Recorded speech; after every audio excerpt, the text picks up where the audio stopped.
তারা এবার প্রার্থনা করে, আয় জানুস দেবতা,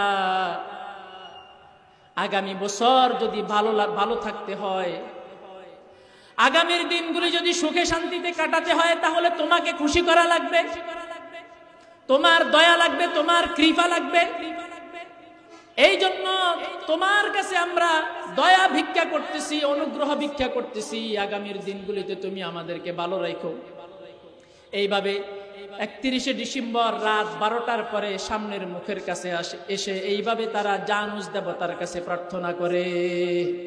কিছুদিন পরে 31শে ডিসেম্বর রাত 12টায় একটা শিরিকের অনুষ্ঠান আছে।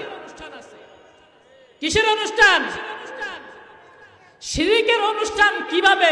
এটার ইতিহাসটা একটু টাচ দিয়া যায়, কারণ সময় ঘনাইছে তো, এখন টাচ দিলে মনে থাকবে, তো বাঁচার জন্য চেষ্টা করবে। না হয় বাঙালি সেই তো হুজুগে বাঙালি লাভ দিয়া ওখানে যায় ডেক্সেট বাজাইয়া নাচানাচি শুরু করে। ফেসবুকে গুগলে গিয়ে লিখবেন JANUS, জানুস। কি লিখবেন? জানুস লিখবেন। লেখার পরে ক্লিক করবেন। ক্লিক করার পরে দেখবেন 2 মাথাওয়ালা একটা মূর্তি সামনে চলে আসছে। কয় মাথাওয়ালা? আজকে বাসায় যাওয়ার পরে নিজেরা প্রত্যেকে ক্লিক করে দেখবেন। প্রত্যেকে কি করবেন? ক্লিক করে দেখবেন। ওই মূর্তিটার নাম হলো জানুস। এখানে আরো একটা বিষয় খেয়াল করেন, এই জানুস থেকে জানুয়ারি, জানুস থেকে কি, এই ভালো করে বুঝেন, জানুস থেকে কি জানুয়ারি। দেখেন তারা তাদের ধর্মের ব্যাপারে কতটা সেনসিটিভ, কতটা গুরুত্ববান। তাদের বছরের প্রথম মাসের নাম রেখেছে তাদের দেবতার নামে। তাদের কিসের নামে? আমরা কিন্তু টের পাই না। এখন তো অবস্থা এমন, ইংরেজি মাসের হিসাব জানে, বাংলা মাসেরও হিসাব জানে না, আর আরবি মাসের তো জানেই না। ঠিক কিনা? শুধু ইংরেজি মাসের হিসাব। আহা, তো বাঙালি বাঙালি বাঙালি বাঙালি সংস্কৃতি বাঙালি সংস্কৃতি করে চিৎকার করতেছে। ঢাকা বিশ্ববিদ্যালয়ের মেয়েদেরকে যদি জিজ্ঞাসা করে এখন কোন মাস, বলতে পারে না। বাংলা কোন মাস এটা বলতে পারে না। ইংরেজিটা ঠিকই বলতে পারে। মাঝে মধ্যে কিছু ইউটিউবার আছে, ফাইজিল টাইপের ইউটিউবার, ওর ভিউ পাওয়ার জন্য মেয়েদের কাছে যাইয়া, আপু বলেন তো এখন কোন বাংলা মাস চলতেছে, তো সে মানে মনে আসতেছে না। এই অবস্থা। তো ওই দেবতার নাম হচ্ছে জানুস দেবতা। এটা হলো রোমান মুশরিকরা যেই দেবতার পূজা করত, এই দেবতার নাম হলো জানুস দেবতা। এটাকে তারা ভাগ্য দেবী হিসাবে এটার পূজা করত। জানুসকে তারা ভাগ্যের দেবী মনে করত, যে তাদের সুখ দুঃখ, তাদের ভালো মন্দ, তাদের কল্যাণের ফয়সালা এই জানুস দেবতাই দেয়। যেমন হিন্দুদের ভাগ্য দেবী আছে, সেটার নাম হলো লক্ষ্মী দেবী। কি দেবী? লক্ষ্মী দেবী। তো দেখেন এই জানুস দেবতার পূজা আমাদের দেশের মুসলমানদের সন্তানেরা 31শে ডিসেম্বর আসলে করে, না যাই না করে। আজকে জানাইয়া দিতেছি, আজকের পরে আশা করি আর কেউ করবেন না। তো কিভাবে করে? 31শে ডিসেম্বর রাত 12টার আগে সারা দুনিয়ার সমস্ত ইহুদি খ্রিস্টানেরা, সারা দুনিয়ার সমস্ত খ্রিস্টানেরা রাত 12টা যখন বাজে, 12টার আগে ওই জানুস দেবতার পিছনের মাথার কাছে চলে যায়। 2টা মাথা, সামনে একটা মাথা, পিছনে একটা মাথা। পিছনের মাথার কাছে তারা প্রত্যেকে চলে যায়, গিয়ে কি বলে, আয় জানুস দেবতা, বিগত বছরগুলি আমরা ভালো ছিলাম, তোমার দয়ায়, তোমার অনুগ্রহে, তোমার কৃপায়। বলেন না নাউজুবিল্লাহ। আপনারা কার দয়ায় ভালো আছেন? কার দয়ায়? আল্লাহর দয়া।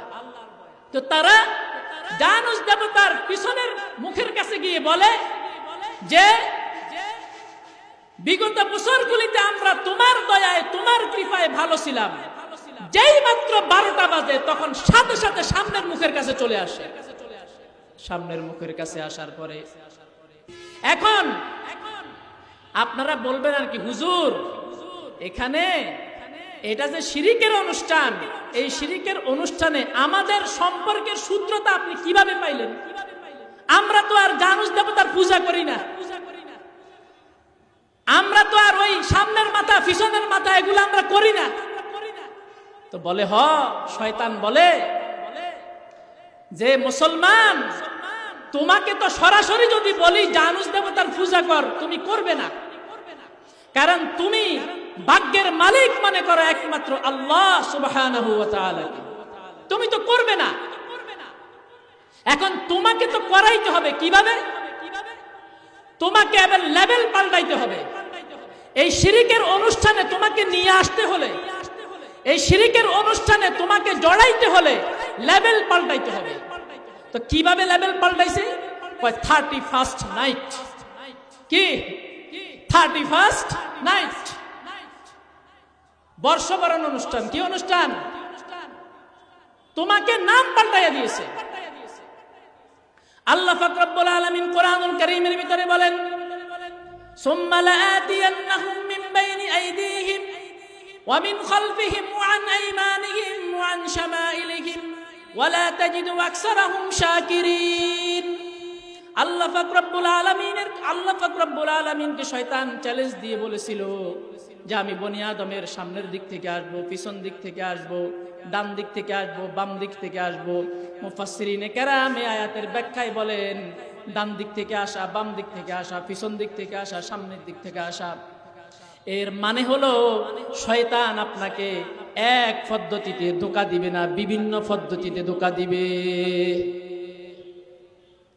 শয়তান আপনাকে এক পদ্ধতিতে ধোঁকা দিবে না। এখন সরাসরি যদি আপনাকে বলে জানুস দেবতার কাছে ভাগ্য চাও, সুখ দুঃখ চাও, তা আপনি করবেন না। এই জন্য লেভেল পাল্টাইয়া দিছে। ওই যে বর্ষবরণ অনুষ্ঠান 31শে ডিসেম্বর আমরা নতুন বছরকে স্বাগত জানাইতেছি, আসলে এটার ভিতরে যেটা আছে ওইটা হলো শিরিকের অনুষ্ঠান, আর উপরের লেভেল হলো বর্ষবরণের অনুষ্ঠান। লেভেল পাল্টাইয়া দিছে। আল্লাহ পাক রব্বুল আলামিন বলেন, ومن يشرك بالله فكأنما خر من السماء فتخطفه الطير أو تهوي به الريح في مكان سحيق। যেই ব্যক্তি শিরিক করে তার অবস্থা হলো এমন, ফাকান্নামা খাররা মিনাস সামা, যেন সে আকাশ থেকে পড়লো। আচ্ছা বলেন তো, আকাশ থেকে যদি কোনো ব্যক্তি পড়ে সে বাঁচবে? তাহলে আল্লাহ বলতেছেন যে ব্যক্তি শিরিক করে সে যেন আকাশ থেকে পড়লো, এটার মানেটা কি? মানে হলো শিরিক করার পরে আর ঈমান থাকে না। আকাশ থেকে পড়লে যেমন জীবন আর বাঁচে না, শিরিক করার পরে ঈমান আর থাকে না। তো 31শে ডিসেম্বর দলে দলে তো শিরিকের অনুষ্ঠানে যাবেন, আতশবাজি করবেন ছাদের উপরে, কেমন এগুলো করবেন? বলেন 31শে ডিসেম্বর কিসের অনুষ্ঠান? আরো জোরে বলেন। শিরিকের অনুষ্ঠানে যাওয়া যায়? শিরিকের অনুষ্ঠান মানে কি? যেখানে আল্লাহ তাআলাকে অপমানিত করা হয়। কাকে অপমানিত করা হয়? তো যেই অনুষ্ঠানে আল্লাহকে অপমানিত করা হয়, তুমি একজন ঈমানদার হিসাবে সেই অনুষ্ঠানে তুমি অংশগ্রহণ করবা, তোমার ঈমান থাকে কি করে? কথা যেহেতু মনে পড়ছে কইয়াই ফেলাই। বিগত 5-6 মাস আগে হিন্দুদের পূজা গেছে না? পূজা গেছে কিনা? এই পূজায় আমিও হুজুর আমার গায়ে পড়লে পড়ক, কোনো সমস্যা নাই। এখন করছি তো অপরাধ, গায়ে পড়লে সমস্যা কি? এক হুজুর মন্দিরে যাইয়া বলতেছে, আল্লাহ পাক রব্বুল আলামিনের তৌফিকে এই মন্দিরে আমরা আসতে পেরেছি, এই জন্য আলহামদুলিল্লাহ। কি রে ভাই, পূজার অনুষ্ঠানে গেছে, কোথায় গেছে? আচ্ছা হুজুর যে পূজার অনুষ্ঠান,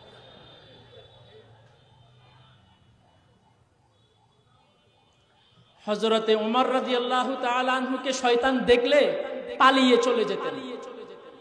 আল্লাহর নবী বলেছেন, ওমর আপনাকে, আপনি যেই রাস্তা দিয়ে হাঁটেন শয়তান ওই রাস্তায় যখন আপনি যাচ্ছেন দেখে শয়তান পালাইতে থাকে।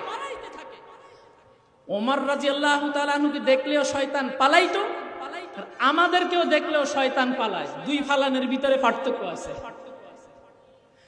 আমাদেরকে দেখলে শয়তান পালায় এই জন্য যে ভাইরে ভাই, আমার যে দায়িত্ব ওইটা তো তুই অগ্রিমে আরো বাড়তি করে পালন করতেছ, এই জন্য আমার আর দরকার নেই, আমি পালাইয়া গেলাম, তুই পালন কর।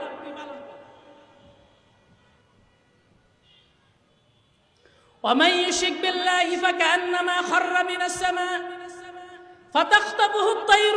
আল্লাহ বলেন যেই ব্যক্তি শিরিক করলো সে আসমান থেকে পড়লো, অথবা পাখি তাকে ছো মেরে নিয়ে গেল, ফি মাকানিন সাহিক, দূরবর্তী স্থানে। এর ব্যাখ্যা হলো ওই ব্যক্তি গোমরাহিতে অনেক দূরে নিমজ্জিত হলো, ওই ব্যক্তির গোমরাহিতে সে অনেক দূর পর্যন্ত চলে গেল, তার হেদায়েত থেকে সে অনেক দূরে সরে গেল। ওয়ালাকাদ উহিয়া ইলাইকা ওয়া ইলাল্লাযীনা মিন ক্বাবলিক, আল্লাহ পাক রব্বুল আলামিন বলেন, হে নবী, আপনার কাছে এবং আপনার পূর্বে যারা নবী ছিল তাদের সকলের কাছে আমি এই মর্মে ওহী পাঠিয়েছি, লা ইন আশরাকতা লা ইয়াহবাতান্না আমালুকা ওয়া লা তাকুনান্না মিনাল খাসিরিন। হে নবী, আপনি যদি শিরিক করেন, দেখেন নবীজি কি কোনোদিন শিরিক করার সম্ভাবনা আছে? তারপরে আল্লাহ নবীজিকে ধরে বলতেছেন, হে নবী, আপনিও যদি শিরিক করেন, লাইন আশরাকতা লা ইয়াহবাতান্না আমালুকা, আপনার সমস্ত নেক আমল ধ্বংস হয়ে যাবে। এই জন্য ভাইরা, শিরিক থেকে আমাদেরকে বাঁচতে হবে। কিসের থেকে বাঁচতে হবে?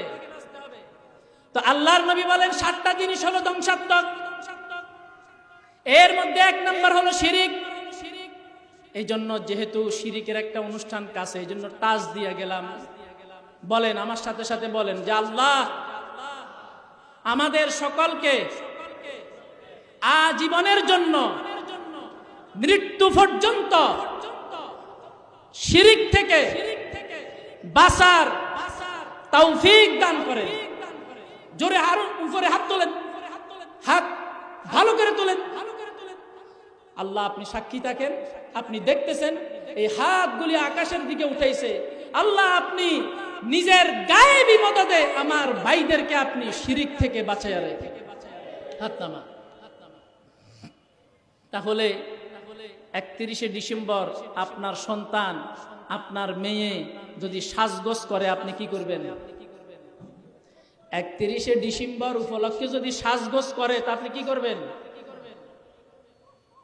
নিষেধ তো করবেনই, প্রথমে তাকে বুঝাবেন যে বাবা দেখো এটা এই ব্যাপার, তুমি অন্যদিন ফুর্তি কইরো, তোমাকে 500 টাকা দিব, ভালোভাবে খাওয়া দাওয়া করবে, কিন্তু আজকের রাত্রে তুমি এই ধরনের অনুষ্ঠানে কোনোভাবেই জড়িত হবে না। নিজের বিবি, বাচ্চা, বন্ধু বান্ধব সকলকে বুঝাইয়া এটা থেকে বাঁচাইয়া রাখবে। 2 নাম্বার ওয়াকাতলুন নাফসিল্লাতী হারামাল্লাহু। 2 নাম্বার হলো ওয়াসসিহর, জাদু করা। কি করা? যে ধ্বংসাত্মক 7টা বিষয়, এর মধ্যে 2 নাম্বার হলো জাদু করা। জাদু এখন কিন্তু ঘরে ঘরে, কালো জাদু। কি জাদু? কালো জাদু। ঘরে ঘরে ঢাকা শহরের প্রত্যেকটা বাসাবাড়িতে, প্রত্যেকটা বিল্ডিং এ মহিলারা পারিবারিকভাবে জাদুতে আক্রান্ত, কালো জাদুতে আক্রান্ত। তো বলে হুজুর এটা থেকে বাঁচার উপায় কি? বাঁচার উপায় হলো সকাল সন্ধ্যায় সহিহ হাদিসে বর্ণিত যে সমস্ত আমলগুলি আছে ফজরের পরে এবং মাগরিবের পরে, ওগুলো যদি আপনি করেন এবং সারকুল সূরা কাফিরুন, সূরা ইখলাস, সূরা নাস, ফালাক নিয়মিত মাগরিবের পর ফজরের পরে 3 বার করে যদি পড়েন, জাদু কখনো আপনাকে আক্রান্ত করবে না ইনশাআল্লাহ।